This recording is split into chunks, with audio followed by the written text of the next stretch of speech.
On 5 News, the man accused of murdering an MP goes on trial. The court hears how Thomas Maher shouted "Britain first" as he shot and stabbed mother of 2, Jo Cox, to death.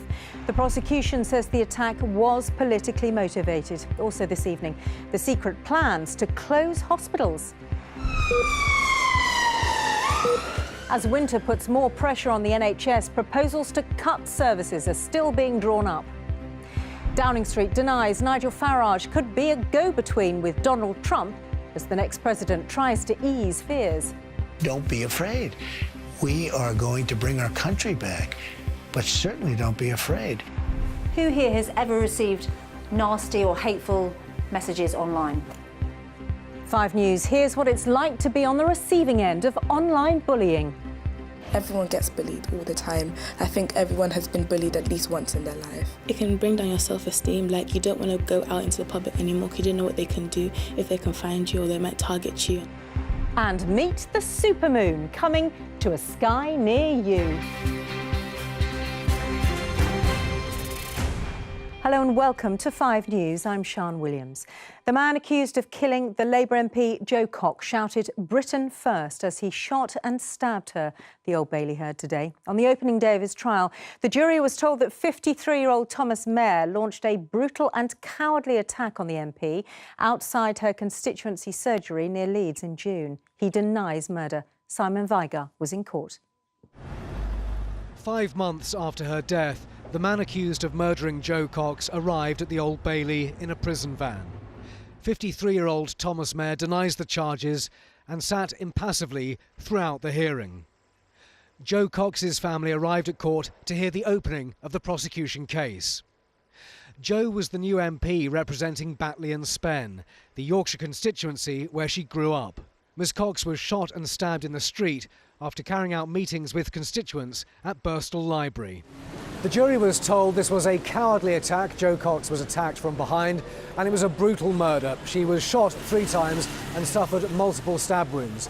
The prosecution said it was a planned and premeditated murder for a political or ideological cause. The jury heard the attack happened 1 week before the EU referendum. Jo Cox was a passionate campaigner for Remain. The court heard the evidence from a colleague of the MP who was with her at the time. The prosecution said she hit the defendant on a number of occasions with her handbag, but she was forced to retreat in fear of her own life being taken. During the course of the attack, she heard the defendant say, "Britain first. This is for Britain. Britain will always come first." More evidence will be heard in the coming days in the case that shocked the country and devastated a family. Let's talk to Simon now. Simon, what was Thomas Maher like in court? Well, I was sitting just a few feet away, Sian, on the press benches. He was in the dock, of course, and he showed no emotion at all. He was looking down for most of the appearance. The jury was told he said nothing at all during his police interviews, but the prosecution case is clear. He had the means, the motive, he researched it, and they showed some very distant CCTV to the jury, which the prosecution says that proves that he returned to the scene of the crime to check that Jo Cox was fatally wounded. Later, when the police tackled him and found a gun on him, he apparently said, "I am a political activist." That's what the jury heard today, and Thomas Maher denies all the charges against him. Simon, thank you. If a hospital, A&E, maternity ward or another specialist service near you was being lined up for the chop, you'd want to know about it. Well, there are claims tonight that health bosses across England are making plans to close NHS units and they're trying to keep them secret from staff, patients and the public. Our health correspondent Catherine Jones reports. With the money it's given, our health service simply can't keep up with the demands upon it.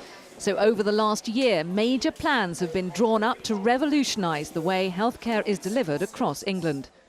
The basic aim of these plans is a good one: prevent people becoming sick and treat them closer to home when they are. But of course, there is also a massive pressure for these proposals to cut costs. And that means the axe is going to have to fall somewhere. This hospital in South London, for example, is one that is slated for possible closure. And it's the way these decisions are being made, shrouded in secrecy, that is causing such alarm. I think we should know more. I think they're trying to pull the wool over our eyes a little bit. We are the ones that use the service. You know, it's not for someone in a suit to decide. Joe Public should know what's going on. Joe Public pays for the National Health Service. The campaign group fighting to save St Helier Hospital say their efforts to shine a light on the process haven't been welcomed. By the time the public realise it could well be too late to stop this. When the public do find out, I think they'll be furious, but it's death by 1,000 cuts so far.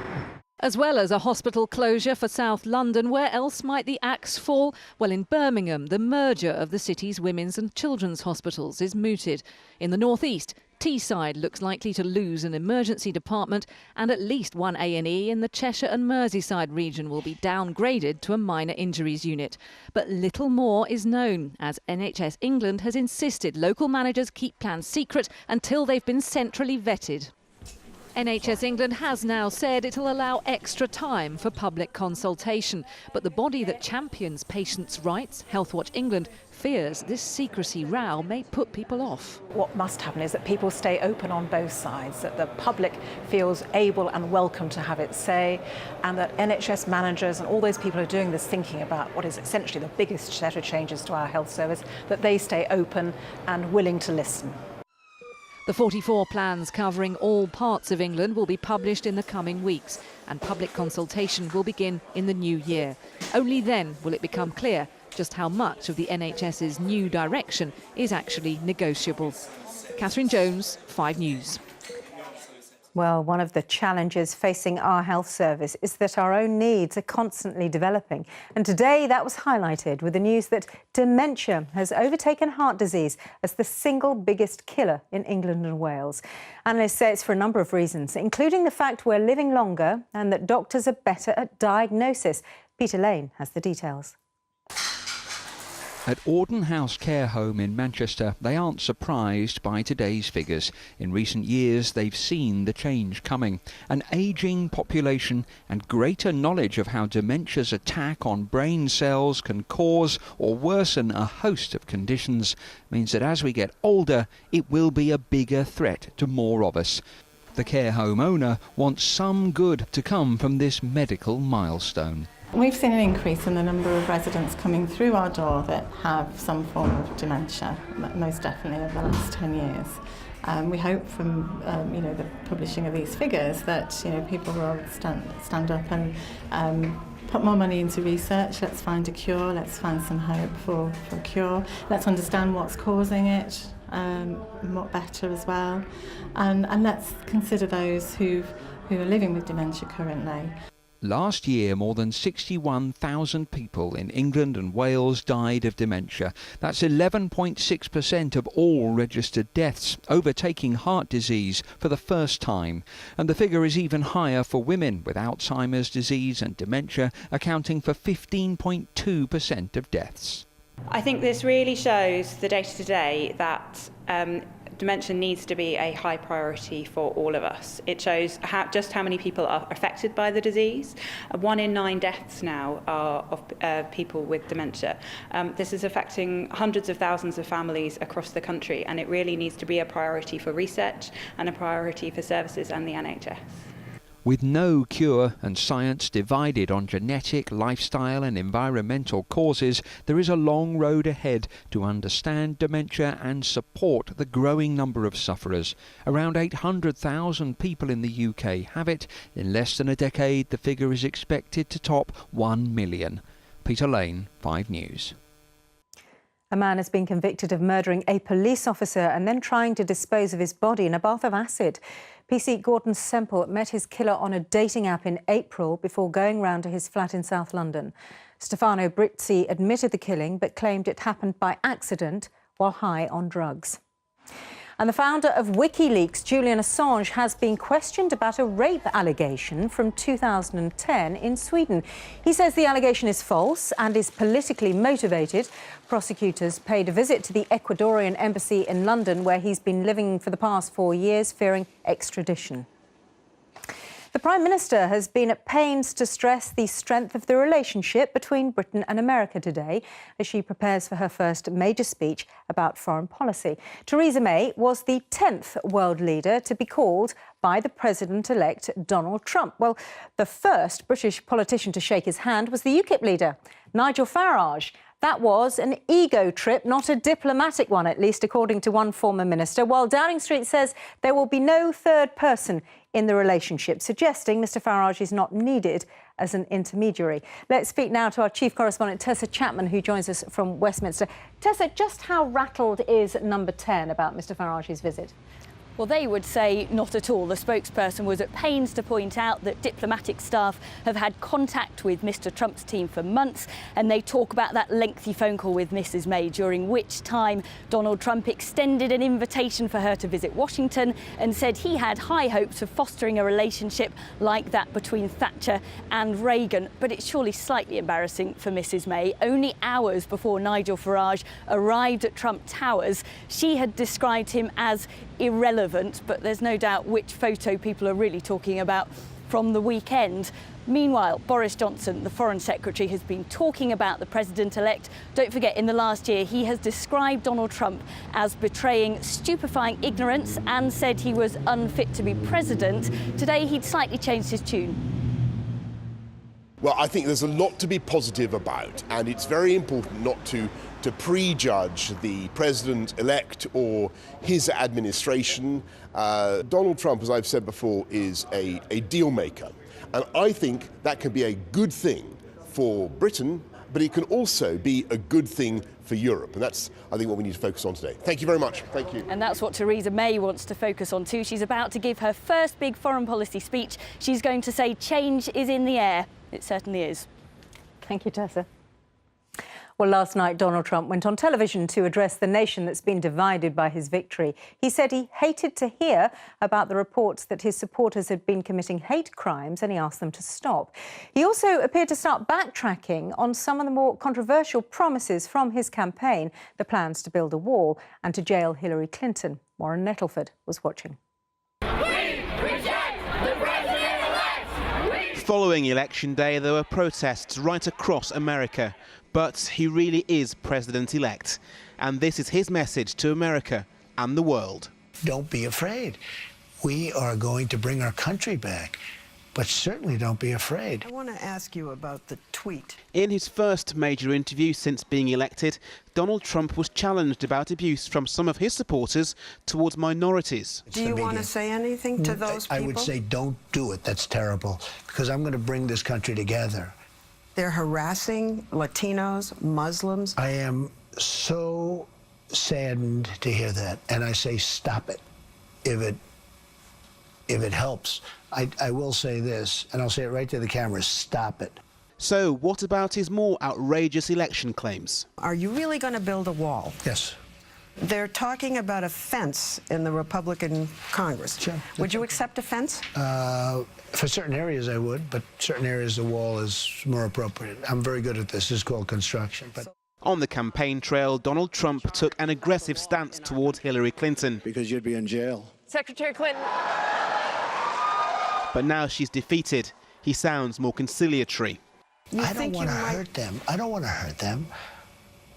They're good people. I don't want to hurt them. Mr. Trump and President Obama may have shared this awkward handshake in the White House, but he said their meeting was constructive. We never discussed what we said about each other. I said terrible things about him. He said terrible things about me. We never, ever discussed what we said about each other. There was no awkwardness. I'll be honest, from my standpoint, zero. Mrs. Trump was asked about trying to rein him in on Twitter. So you never say to him, come on. I did. She does. Yes, of course, I did many times from the beginning of the campaign. But does he listen to you? Sometimes he listens, sometimes he doesn't. I'm not a big tweeter. I mean, I don't. Chairman of the Republican National Committee, Reince Priebus, will be his chief of staff. And he says his administration will be businesslike. I think I'm a sober person. I think the press tries to make you into something a little bit different. In my case, a little bit of a wild man. I'm not. I'm actually not. I'm a very sober person. The president-elect will become President Trump in just 9 weeks. This changing title is already leading to a change in tone. Warren Nettleford, 5 News. Coming up on 5 News. How the number of children being bullied online has almost doubled in less than 5 years. We hear how to tackle it. And a different kind of moonshine, the heavenly spectacular in a sky above you. We'll see you after the break.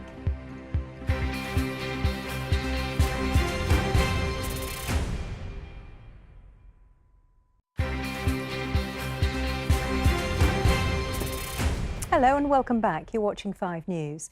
Now, many parents allow their children to go onto the internet. It's very useful, of course, if they're searching for information for their homework, and they can also keep in touch with their friends. But the big downside to being online is the amount of bullying that goes on there. And according to the charity Childline, there has been a huge rise in children needing counselling after they've been targeted. Well, Layla Hayes has been asking pupils at one school for their experiences. This is how these 14-year-old pupils say online bullying makes them feel. Who here has ever received nasty or hateful messages online? These Year 10 students say it's a growing problem. People think they can hide behind a screen and say what they want, say what they feel, whereas in person it's a lot harder. It can bring down your self-esteem, like you don't want to go out into the public anymore because you don't know what they can do, if they can find you or they might target you. As more people feel peer pressure to post more things, and if one friend is in an argument, they feel the need to join in, even though it's got nothing to do with them. Everyone gets bullied all the time. I think everyone has been bullied at least once in their life. Online bullying has increased by 88% in the last 5 years. And last year, more than 4,500 children received counselling for online bullying. Childline say this type of bullying now affects children as young as 7 years old.